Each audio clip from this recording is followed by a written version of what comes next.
don't I know you, sir? Don't believe so. I haven't been here in many years. Name's Silas Greaves. Silas Greaves? The bounty hunter? Used to be. Ah, well, what are you doing here in Abilene? Just passing through. Got a little business to take care of. Well, sir, it would be an honor if you would allow me to buy you a beer. Hell, son, it would be my honor to drink it. I'm Molly. Howdy. I'm Dwight. That's Jack and Steve. Ben's behind the bar. Oh, I bet you got some great stories. A couple. Any of them true? Jack, be nice. A few. What about your shootout with Henry Plummer's gang in Bannock, Montana? Is that where you started as a bounty hunter? That's what it says in this here dime novel. Don't believe everything you read in them dime novels, boy. First man I hunted was back when I was riding with Billy the Kid. You knew Billy the Kid? Damn right. That scrawny son of a bitch had no fear. Wouldn't back down for nobody. I heard he collected the 10 stars off any crooked lawmen who crossed him. It was a war, boy. The Lincoln County War. And Billy promised his regulators would take the life of every bastard who helped bushwhack John Tunstall. Kid had a big chip on his shoulder and a hair-trigger temper. Made him dangerous as hell. It was about 30 years ago. Billy was hiding out in an abandoned farm near Stinking Springs. I threw in with the kid because the man I had sworn vengeance on was riding with Billy's enemies. But before I tell you why I want that sumbitch dead, let me tell you what happened that day. I was heading back to the hideout when suddenly I had this funny feeling. Funny, ha-ha? No, Steve. The other kind of funny.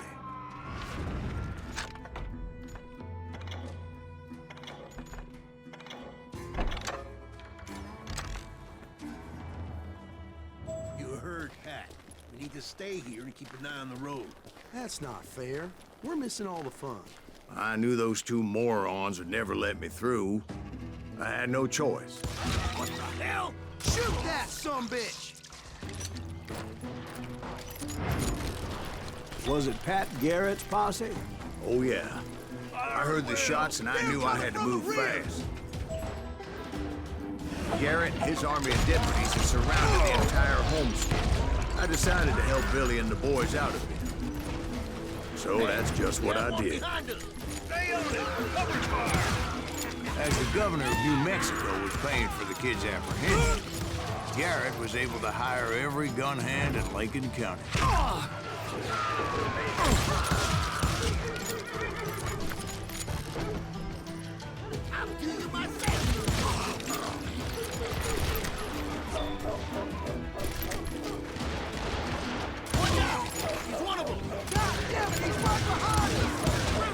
Garrett's men were running around like a bunch of chickens with their heads cut off. These some bitches running!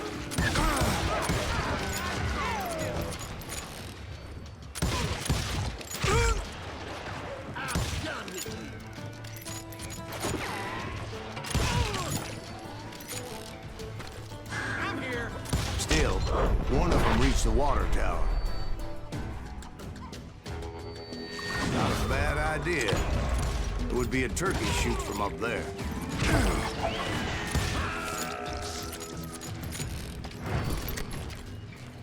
Luckily, these shooters Garrett hired weren't the sharpest tools in the shed.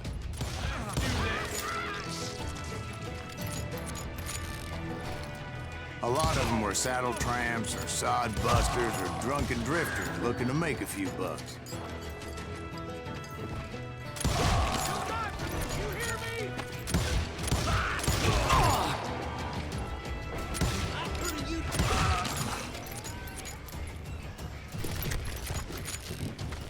Then, I heard a friendly voice yelling at me from the window.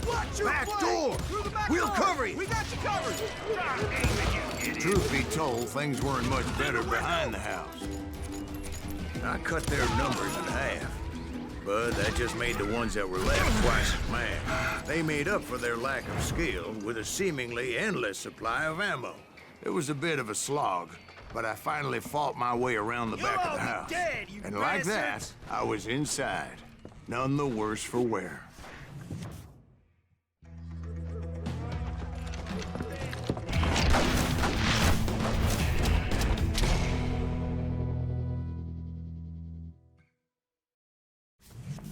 Billy looked at me and said, "About time, amigo.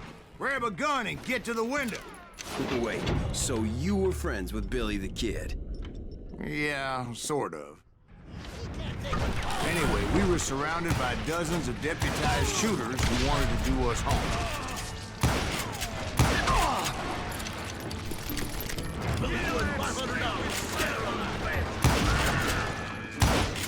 I can keep this up all day.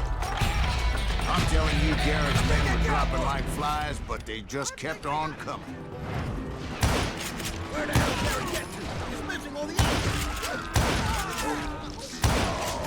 That's when Charlie got hit. "They're catching us in a crossfire," shouted Billy. "Get to the other side."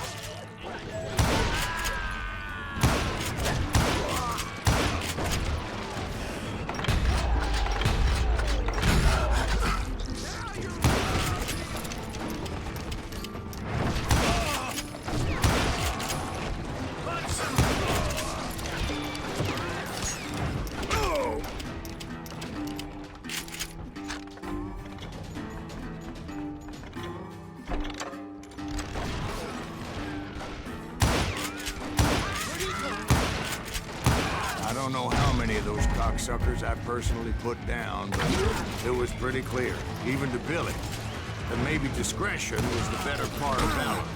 What's that mean? It means that it was time to cut and run. "They got a Gatling," Billy shouted.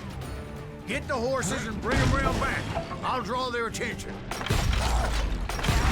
directed that order at Those me. poor sons of And I bitches are thought, done what the for. hell do I have to do? Many would have fled in my place. But I had that false sense of invincibility that many young men have. Like Jack here. What are you saying, old man? Jack, he's just joshing with you now. Yeah, he better be. Mr. Greaves, please continue. Please, call me Silence, man. Now, where was I? You were heading for the barn. Right. Making my way past a passel of fallen foes. Sounds like Garrett hired a whole regiment of hired guns. Yeah, and just when I thought I was done with them, more of these hapless bastards would pop up.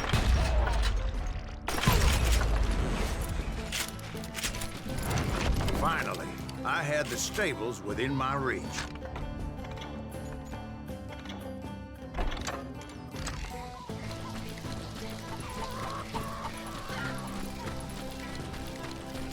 And that's when I met Sheriff Pat Garrett. I read that you went toe-to-toe with him, sir. That backstabbing bastard with that tacked-on tin star.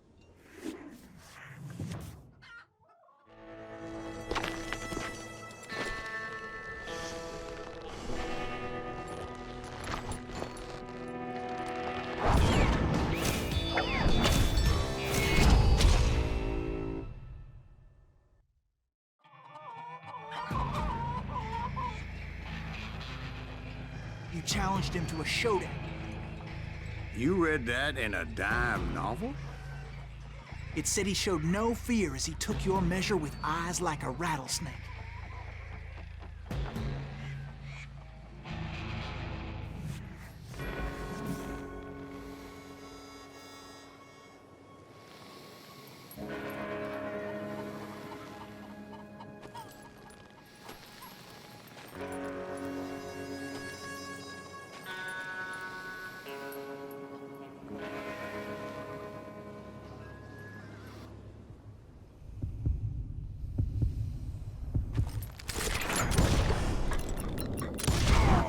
And that you killed him in a fair fight. Is that what that Penny Dreadful said? No, boy. That ain't what I meant when I said I met Pat Garrett. So let me start again. I finally reached those damn stables. And stepped inside, and bam! Last thing I heard was Garrett's voice. That's not Billy. And go on, how did it end? And, boy, that was just the beginning.